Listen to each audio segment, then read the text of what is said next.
और रांची में जेएमएम महिला मोर्चा ने जमकर मना होली का हुड़दंग। जोकीरा और होली गीतों के बीच खूब उड़े गुलाल।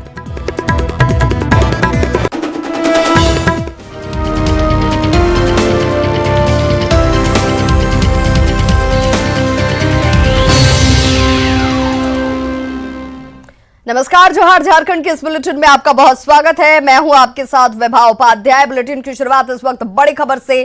खबर पलामू से, जहां हुसैनाबाद बाजार में एक पटाखा दुकान में अचानक आग लग गई, जिसमें देखते ही देखते हजारों के पटाखे जलकर खाक हो गए।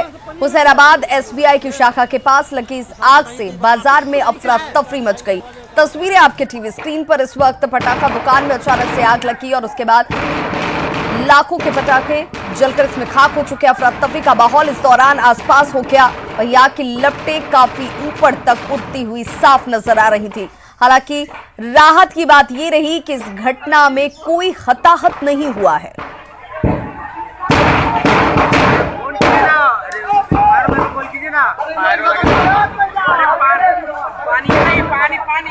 तो पटाखा दुकान में अचानक से आग लगी। हालांकि आग कैसे लगी है इसका खुलासा नहीं हो पाया, लेकिन पटाखे की दुकान में जैसे ही आग लगी, आसपास के तमाम लोग अफरा तफरी में साफ नजर आते हुए इन तस्वीरों में।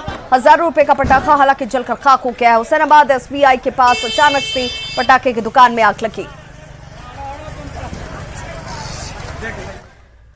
और बड़ी खबर राजधानी रांची से, जहां एक बच्चे की बेरहमी से हत्या कर दी गई। घटना बुढ़मू थाना क्षेत्र की है और बताया जा रहा है कि पंडरिया में नाबालिग बच्चा पशु चराने के लिए गया हुआ था और इसी दौरान धारदार हथियार से मारकर इसकी हत्या कर दी गई। हत्या का आरोप बच्चे के पड़ोस के चाचा पर ही लगा है।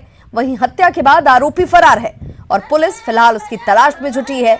हत्या की वजह आपसी विवाद बताई जा रही है। और एक और बड़ी खबर रांची से ही आ रही है, जहां पर बरियातू थाना क्षेत्र में 53 साल के एक व्यक्ति ने आत्महत्या कर ली है। बताया जा रहा है कि तिलक पास नाम के शख्स ने नींद की गोलियां खाकर सुसाइड किया। हालांकि खुदकुशी की वजह अभी तक साफ नहीं हो पाई है। तिलक पाल के रूप में इसकी पहचान जरूर की गई है। खुदकुशी के पीछे की वजह क्या है, ये अभी फिलहाल साफ नहीं है। रंगों के त्योहार होली पर नकली पनीर और मावा के सौदागर अपनी पकवान में जहर घोलने की तैयारी में हैं। रांची में फूड सेफ्टी डिपार्टमेंट ने करीब 2000 किलो नकली पनीर को जब्त किया है।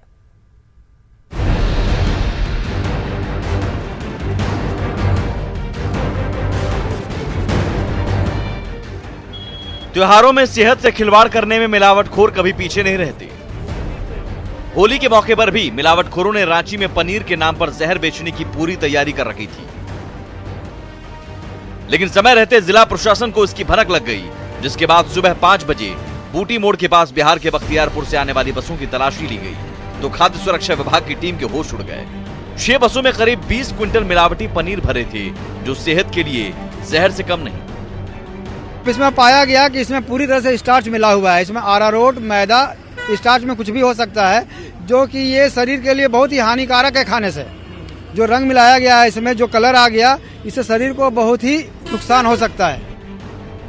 बसों की छतें मिलावटी पनीर, मावा और घी से भरी थी। खाद्य सुरक्षा विभाग की टीम ने जैसे ही पनीर की जांच के लिए केमिकल डाला, पनीर का रंग काला पड़ गया। पूछताछ में बस के ड्राइवर ने बताने से साफ इनकार कर दिया कि मिलावटी पनीर को किसने लोड किया और कहां पहुंचाना था, लेकिन बस स्टैंड पर इस जहर को लेने सेहत के सौदागर आने वाले थे। इसमें कोई मार्क नहीं था, ना एड्रेस है, जो कि ये बताना मुश्किल है कि ये घी ही है या कुछ और है। मतलब कुछ रिस्पॉन्सिबिलिटी नहीं ले रही है जिसने भी ये मंगा रहे थे, तो उसे भी हमने कस्टडी में लिया है। फिलहाल इस जब्त मिलावटी पनीर को जांच के लिए स्टेट लेबोरेटरी भेज दिया गया है और इस मामले में प्राथमिकी दर्ज कर सेहत से खिलवाड़ करने वाले सरगना की तलाश शुरू हो गई है। होली रंगों और मस्ती का त्योहार है, खाने खिलाने का त्योहार है, लेकिन होली के रंग में भंग डालने वाले ऐसे मिलावटखोरों से सावधान रहिए और सुरक्षित होली मनाइए। ओम प्रकाश, न्यूज़ 18, रांची।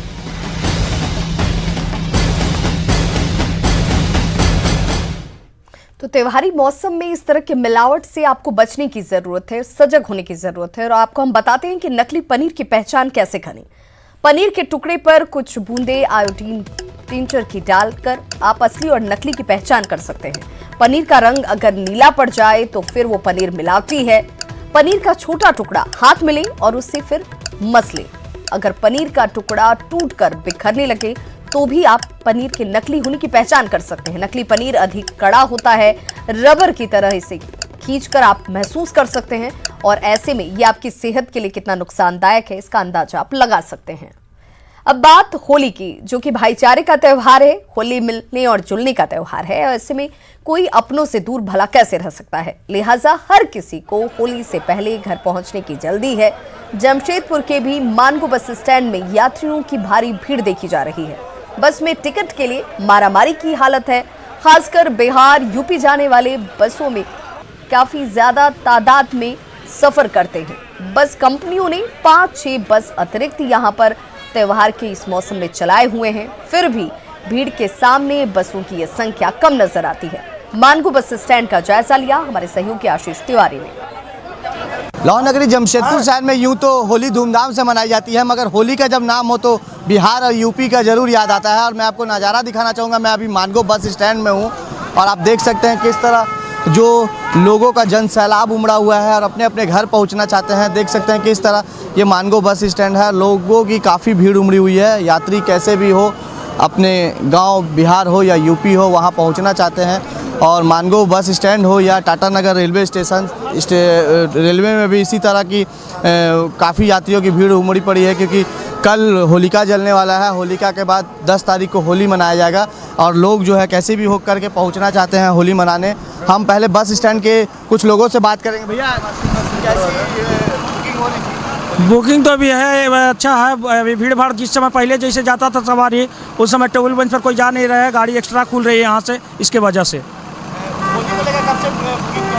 बुकिंग तो चल रहा था लगभग 15-20 दिन पहले से जी। कैसी है यात्रियों की भीड़ अच्छी खासी है। बस अलग से एक्स्ट्रा बस भी चलाई? एक्स्ट्रा बस बहुत सारा जा रही है, 5-7 बस एक्स्ट्रा जा रही है, नहीं तो लोगों की सीट नहीं मिल पाती, इतना भीड़ थी। अभी आ रहा जा रहे हैं बट बहुत परेशानी हो रही है।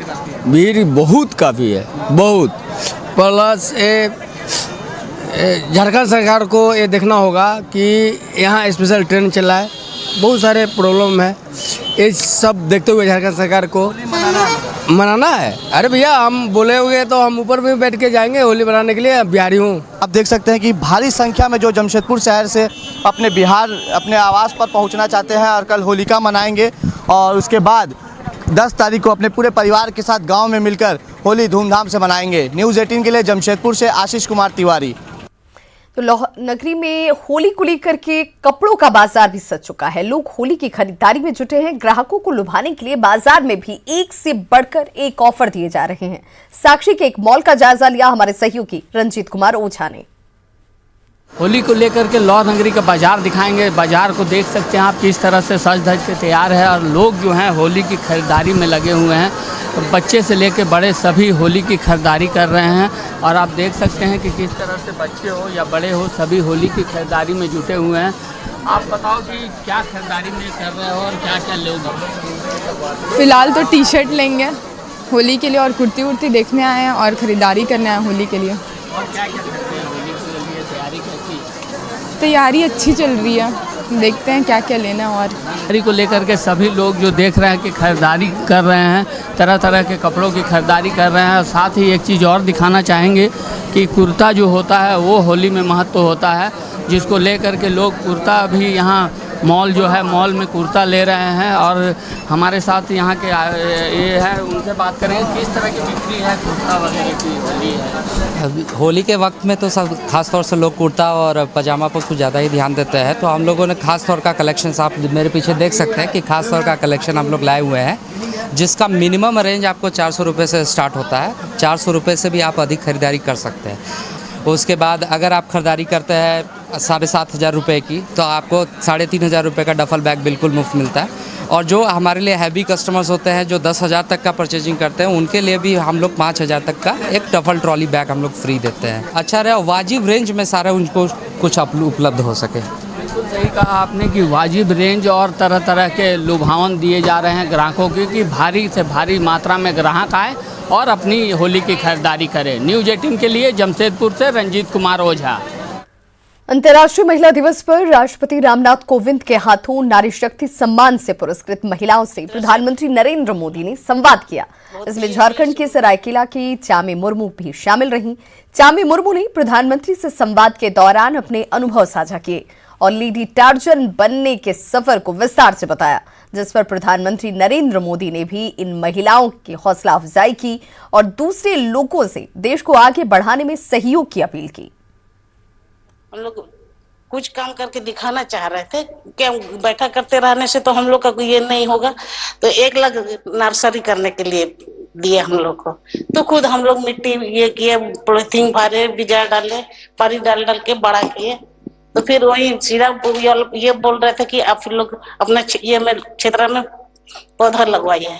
अभी हम लोग अपना सरायकेला जिला में 2800 ग्रुप है, करीब 30,000 महिला लोग जुड़ी हुई है उसमें।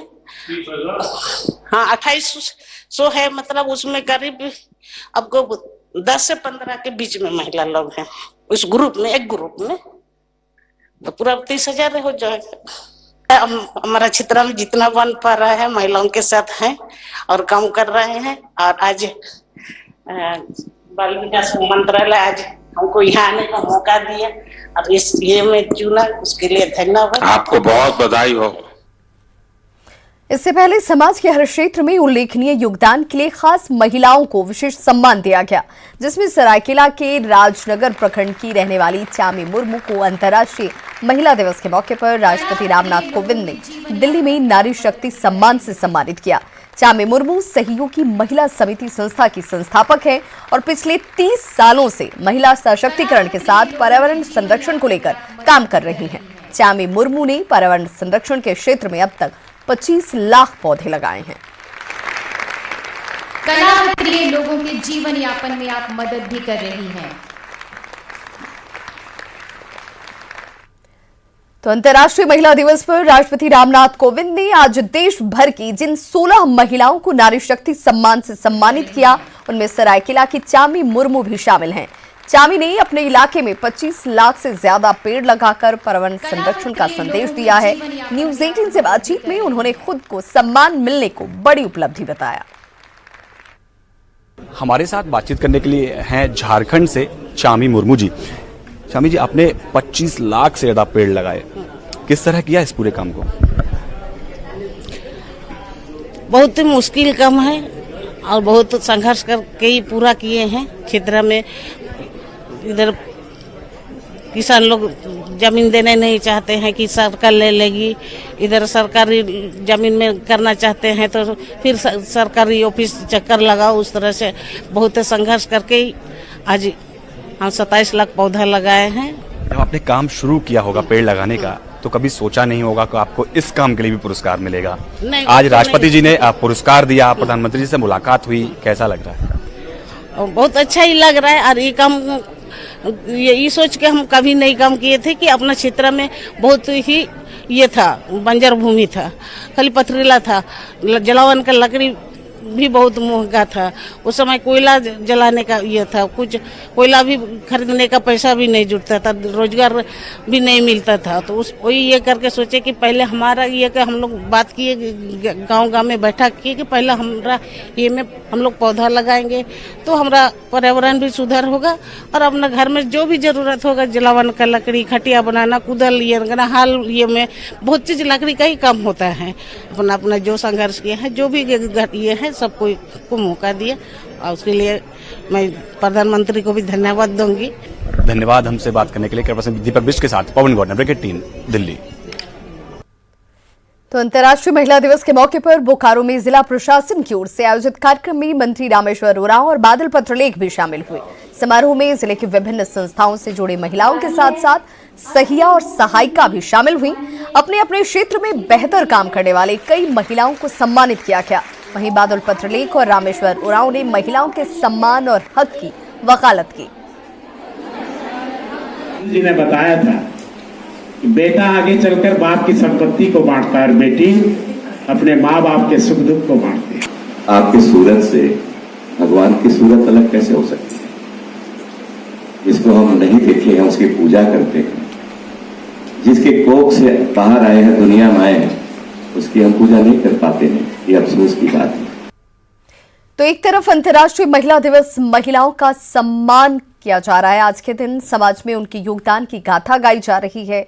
वहीं गढ़वा में एक महिला इंसाफ के लिए भटक रही है। 3 तलाक के खिलाफ कानून बन जाने के बाद भी 3 तलाक का मामला थमने का नाम नहीं ले रहा।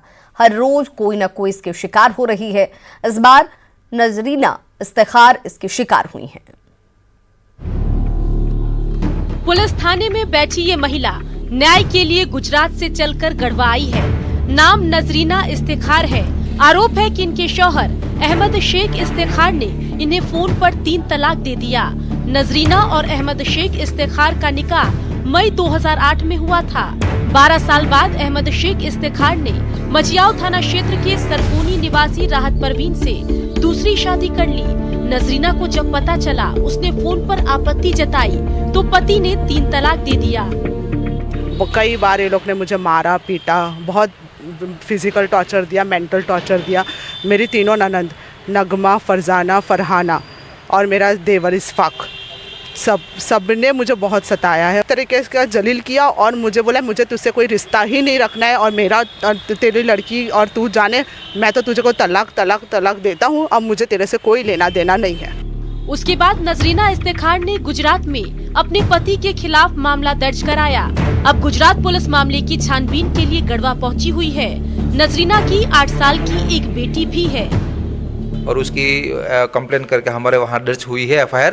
उसकी जांच के लिए हम यहाँ आए हैं, लेकिन हमने उसके घर पे तलाशी की तो कल वो बंदा मिला नहीं। शायद वो उन लोगों का कहना है कि वो वापस कतार चला गया है विदेश में।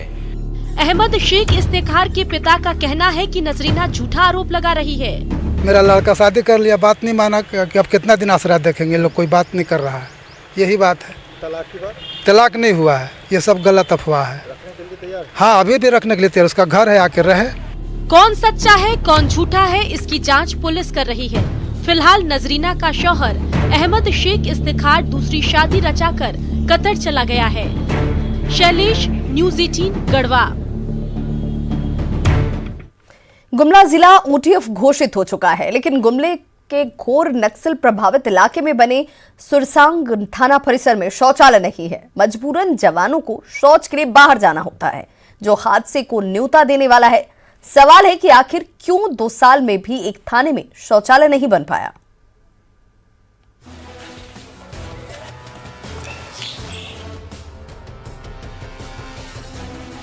हाथ में डब्बा, बोतल और बाल्टी लेकर खुले में शौच को जाते ये पुलिस के जवान हैं। इन्हें हर रोज ऐसे ही शौच के लिए बाहर जाना होता है। पता है क्यों? क्योंकि ODF घोषित हो चुके गुमला जिले के सुरसांग थाना परिसर में शौचालय है ही नहीं। यहाँ पर शौचालय नहीं है, इसलिए हमको जाना पड़ रहा बाहर। सुबह हो, शाम हो, चाहे 12 बजे हो, चाहे 4 बजे भोर में हो, उसमें हमको जाना पड़ता है बाहर। ज्यादा चिंता वाली बात ये कि झारखंड की राजधानी रांची से करीब 100 किलोमीटर दूर गुमला का सुरसांग थाना क्षेत्र घोर नक्सल प्रभावित है। इस इलाके में कदम कदम पर खतरा है। भय सिर्फ नक्सलियों का नहीं, जंगली जानवरों का भी रहता है। बावजूद इसके इस थाने के पुलिस वालों को शौच के लिए बाहर जाना होता है। चाहे कोई फोर्स थोड़ा कम हो जाता है रात में कभी जभी, तो उसमें होता है क्या कि हम लोग को 2 आदमी 3 आदमी करके जाना पड़ता है बाथरूम। एक आदमी के बाथरूम ले जाने के लिए 2 आदमी जाना पड़ता है। खुद DC इस परेशानी से परिचित है और उनका कहना है बस चंद दिनों में इस समस्या का समाधान कर लिया जाएगा। थाना में शौचालय निर्माण के लिए कार्य किया जा रहा है, अधूरा है, और उसके जो वहाँ बाजार हाट बनता है वहाँ पर सामुदायिक शौचालय का निर्माणाधीन है। मुझे लगता है अगले 5 से 6 दिनों में वो कंप्लीट हो जाएगा तो ये समस्या नहीं रहेगी। DC के आश्वासन के बाद हो सकता है